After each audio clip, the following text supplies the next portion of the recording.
Many of you will have been introduced to the wonderful ballad My Funny Valentine by Chet Baker, or maybe even Matt Damon doing a Chet Baker impression in the film The Talented Mr. Ripley. And in today's jazz guitar lesson, I'll get into the chords in this song and what's going on with the harmony. And this ballad has two very conventional harmonic moves that a lot of other jazz standards do, so good things to be aware of.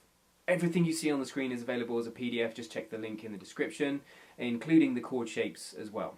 And let me play the chord changes for you, and I'll put the chart on the screen so you can follow it.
Form is interesting on this one. It is AABA, but it's not completely regular. So you get two A sections of 8 bars, you get a B section of 8 bars, and then the final A, which I suppose we could call section C, but I think of it as a variation to section A, is 12 bars in length. So just watch out for that. So that was the changes, and what I like to do next is check the key signature and think about what chords we are likely to get in a song in this key.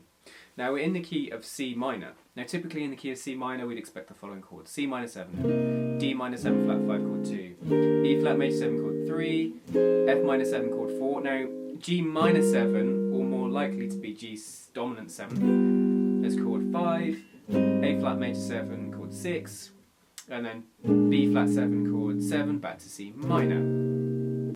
And I've put Roman numerals across all of the chords that are in key, and they are blue, so those you can see there.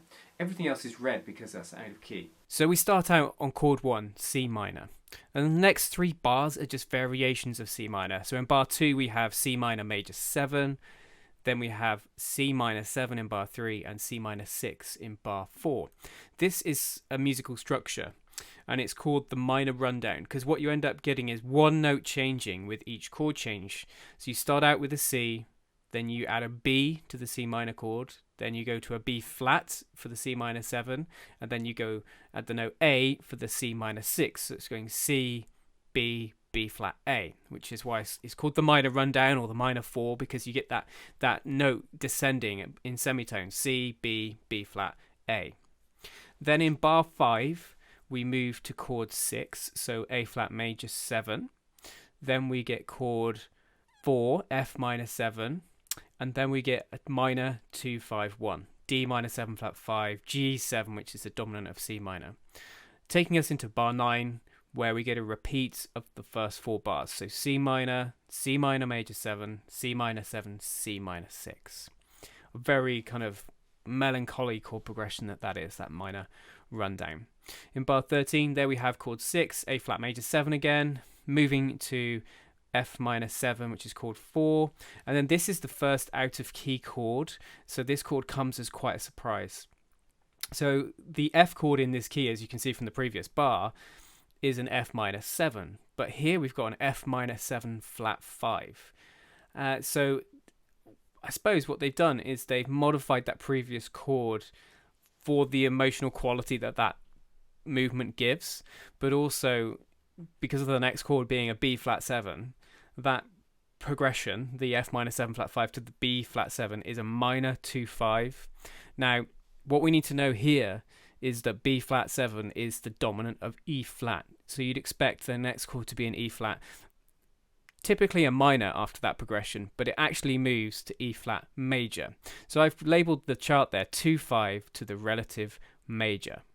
Now, how do we know what the relative major of C minor is? Well, if we reference the circle of fifths, the outer circle is the major keys and the inner circle is the minor keys. Locate C minor, and there you see E flat is the relative of each other. So C minor is the relative minor of E flat major, and E flat major is the relative major of C minor.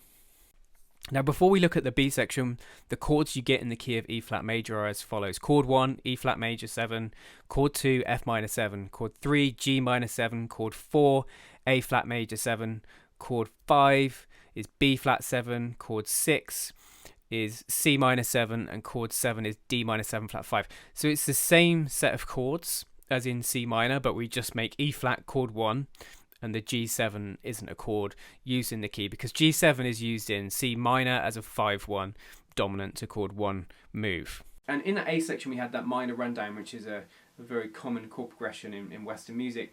And this idea of moving to the relative major is also a very common thing that a lot of songs like to do.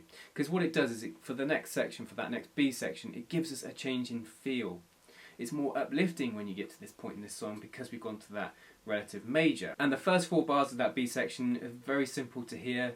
It's going chord 1, E flat major, chord 2, F minor, up, chord 3, G minor, 7 back down, chord 2, does it again, chord 1, chord 2, chord 3, chord 2.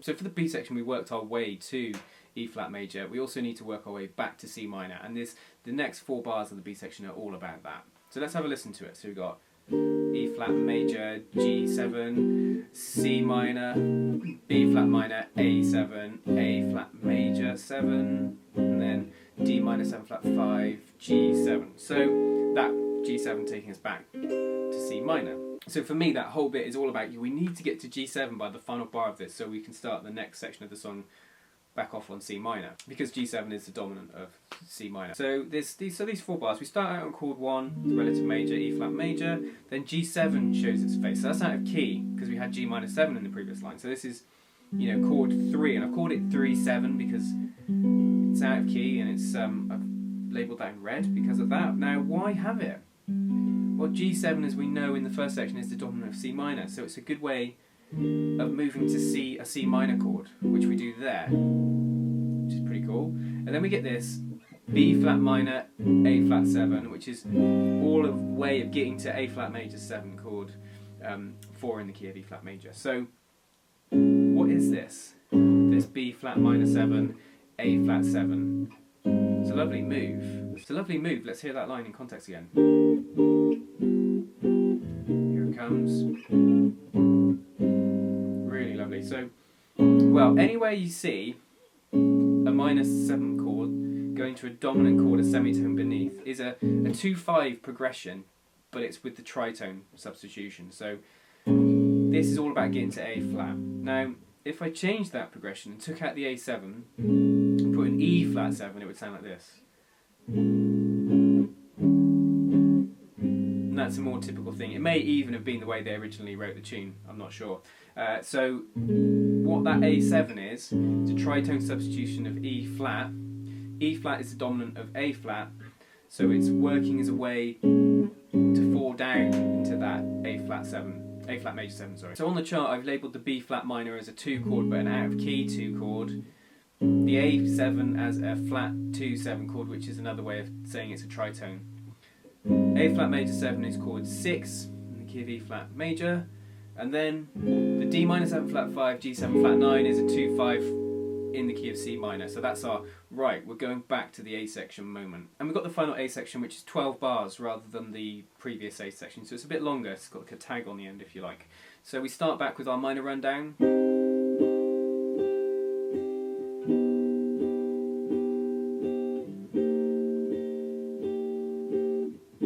So that's all chord 1 really. Then we move to chord 6, and then we got this 2-5 to C minor, and then we get the same progression we just had in the B section, which is B flat minor 7. We're going to A7, but voiced with a flat 5.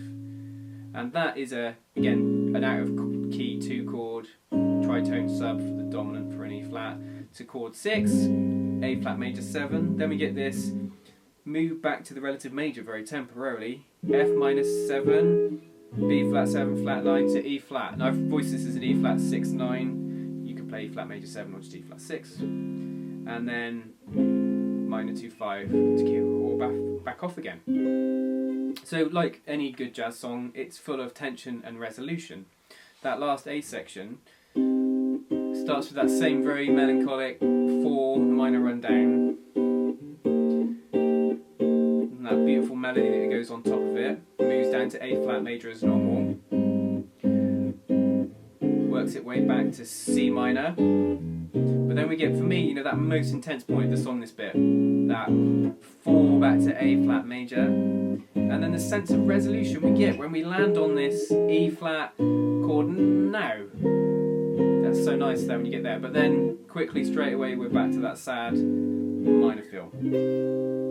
And some versions I urge you to check out with this song. You've got to know that Chet Baker one. That's incredible the way he sings that.